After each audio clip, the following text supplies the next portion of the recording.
هاي أطيب وصفة دونات تسوونها بالبيت، سهلة وسريعة ويحبونها الصغار والكبار.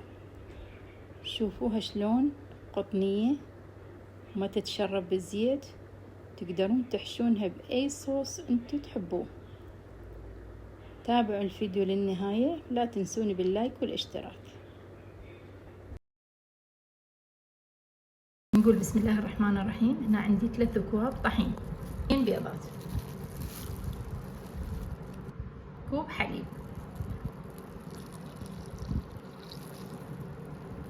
عندي ضرب فانيلا، هنا عندي 4 ملاعق شكر، ملعقة ونص خميرة، هنا عندي ضرب بيكنج باودر، رشة ملح ونعجن.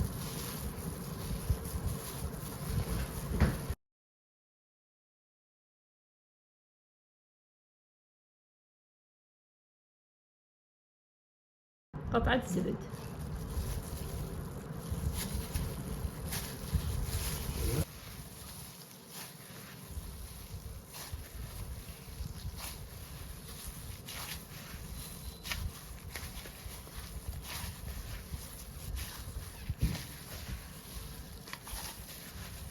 بعد ما عجناها بهالطريقة شوفوا شلون صارت،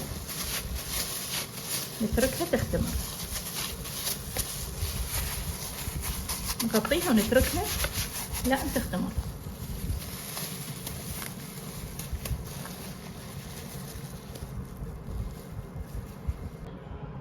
هاي العجينة بعد ما ارتفعت بهالشكل راح نشتغل بيها.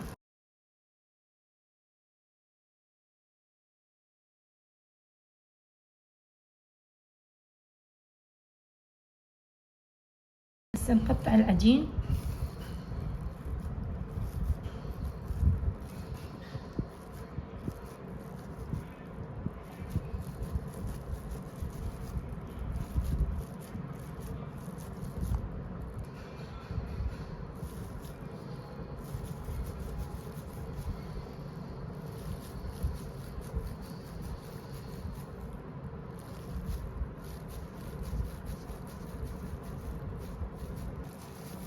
سووها على شكل دوائر بالشكل، تلموها العجينة وبعدين تعدلوها بالشكل.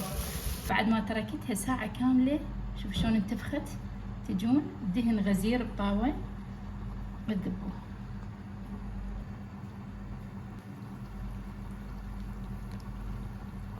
ياخذن هذا اللون الذهبي الحلو نشيلها.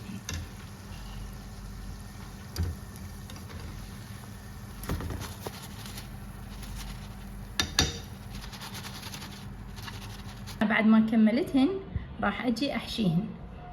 تستعملون يا اما ملعقة يا اما اي شيء مدبب هالشكل، تسوون. هسه من نريد نحشيهن اما تستعملون كيس حلواني اما هاي الاداة هم سهلة تصير بيها.